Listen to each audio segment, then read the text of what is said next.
In this video I will share with you and with myself the questions that I ask myself about what we call death.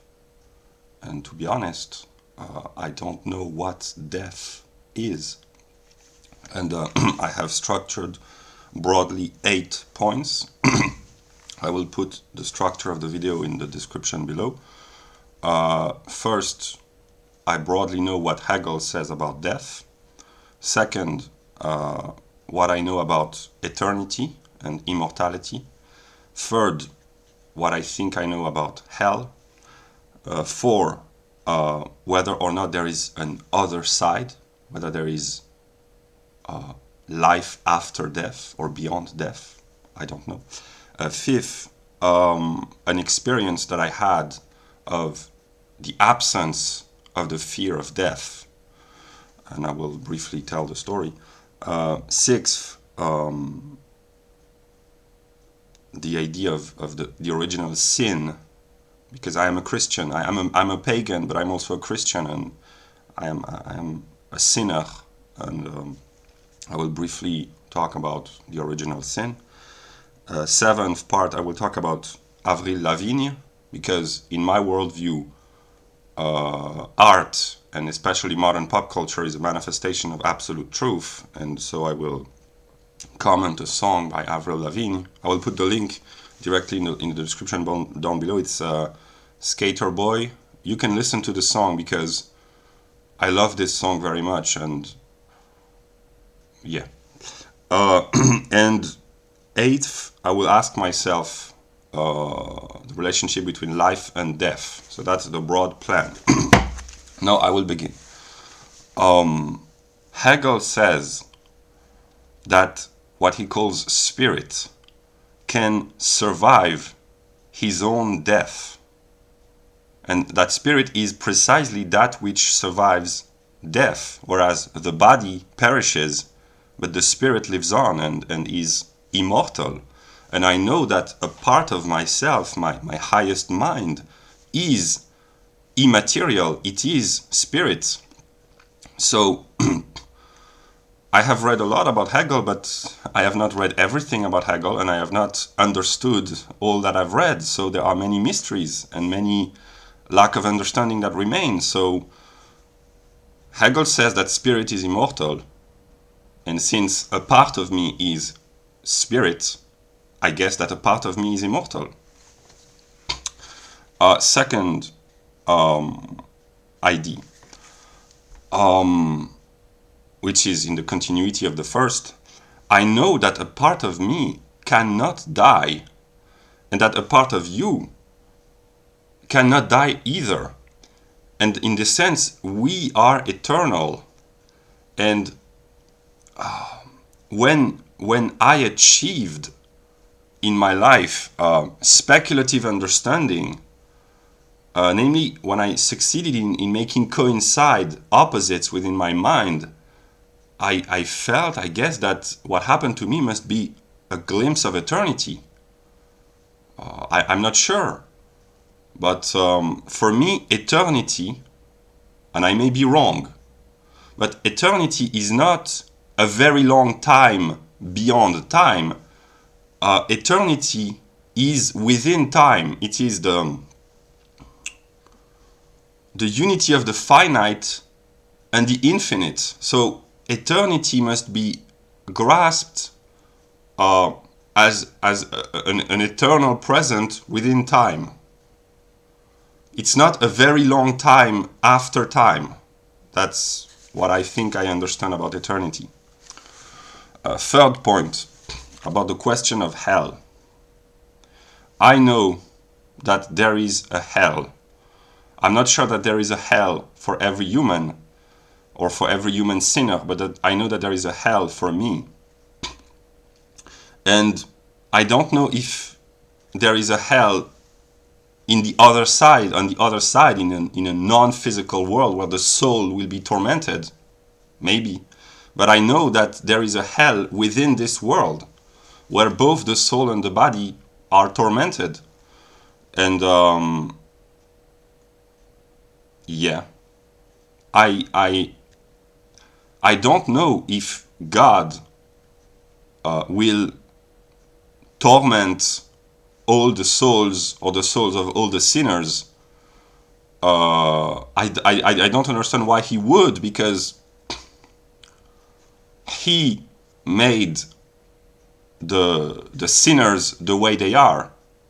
That's a very deep metaphysical question that we find in Protestantism. If there is no free will, if everything is ordained by God, why would God punish his creatures if he himself wanted them to sin? So that's very complex. From a Protestant perspective, if there is no free will, if only God is the free agent, then why would God punish the sinners if they are not free to sin? So that's very complex, and I have not any answer. So yeah. ID number 4. I don't know if there is an other side. I don't know if there is a world beyond this world.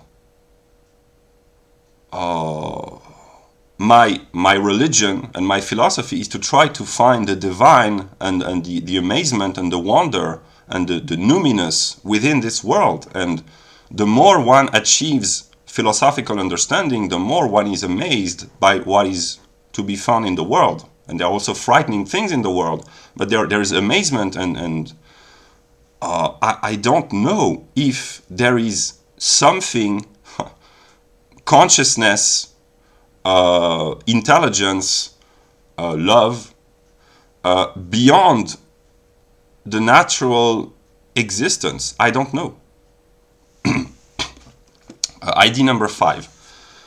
In 2000, I think it was 2018, I had an experience with the European pagan community of a total absence of the fear of death, because I was in an intellectual and spiritual process, and I had the feeling, the impression, maybe I was deluding myself, that the spirit of the pagan European community was becoming conscious of itself through us, through this pagan community, by exchanging ideas and experiences and so on.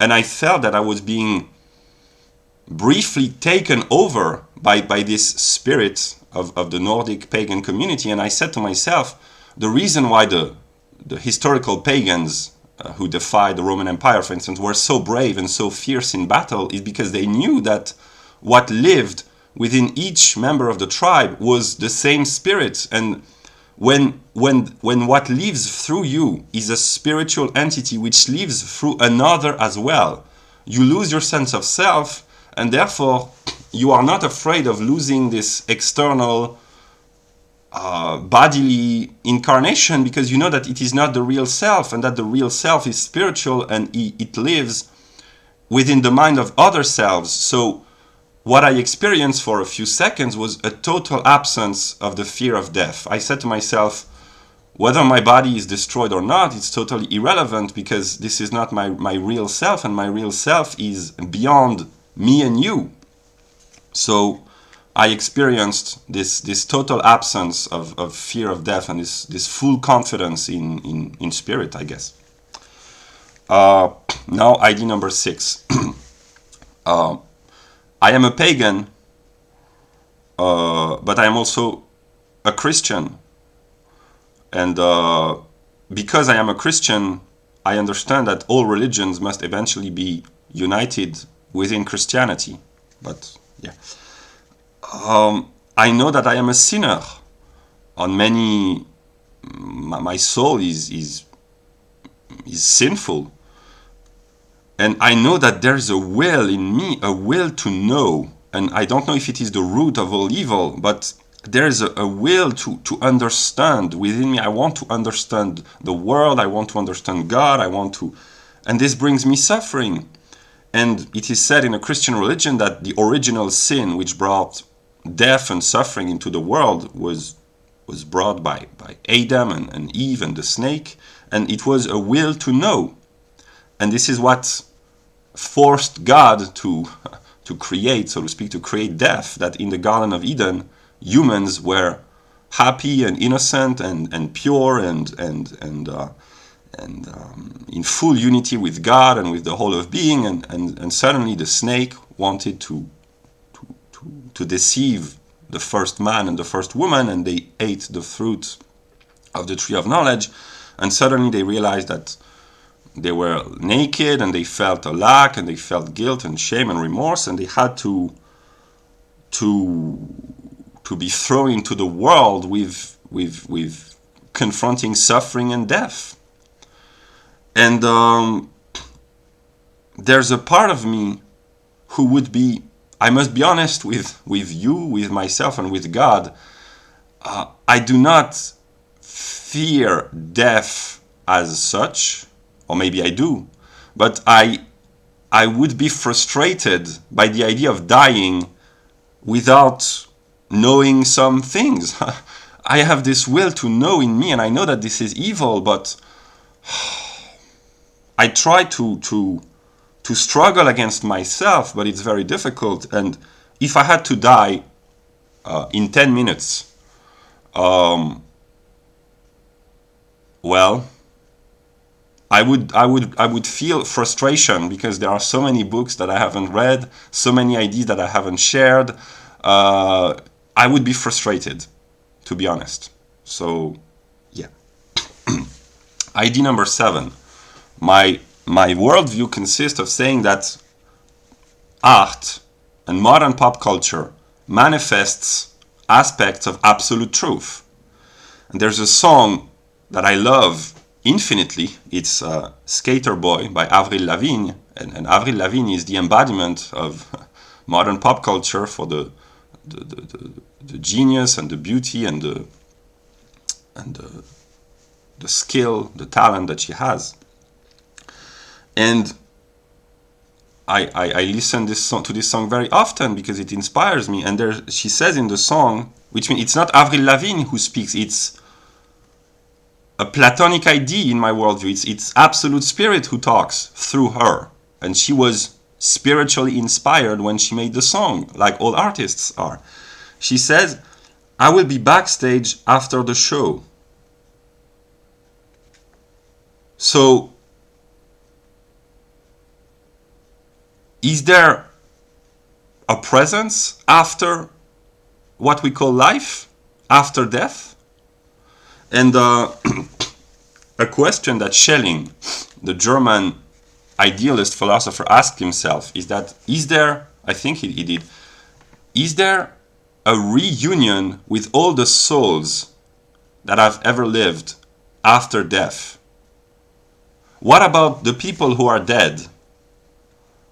Have they really existed? And will their soul live on after death? And will we meet them in the next world, if there is a next world, which I don't even know?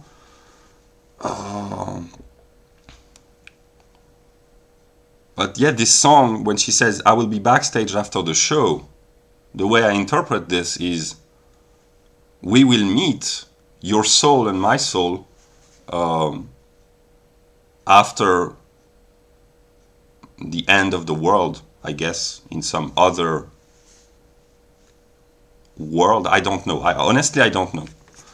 And finally, a question, the 8th point, a question that I have asked myself, because I have asked myself many questions about the nature of existence and the reason why I'm here. And I have thought, maybe the whole world is a dream, like in the movie Inception, or a Matrix, like in the movie The Matrix. I have asked myself these kind of questions, and sometimes I have wondered, is what I call my life a slow motion process of dying? Am I dying in a slow motion rate without understanding that I am dying? I feel very alive, but am I in the process of dying? And is what I call the world, myself, my experience of the world, reality? Is it a slow death process? I have asked myself this kind of question because in my life, when I had moments of achieving a cognitive understanding of aspects of reality, I understood some aspects of my own personal life. I made the connections, I connected the dots, and this is what they say, that before you die, you see your whole life flash before your eyes. So it did not really happen like that, but the more I achieved understanding about the world and about profound philosophical ideas, the more I saw connections of moments of my own empirical life. So I remember it was probably 2018. I had a profound understanding about the nature of reality, and suddenly I understood parts of myself, and I said to myself, am I dying? And yeah. So I will conclude by saying that I am afraid. How could I not be afraid? And I also asking myself questions, and I try to share what I believe, but I have no certainty of any of the things that I've said, except that there is a part of us which is immortal, that I know, and that a part of us is eternal. And yeah, so I try to think about death, and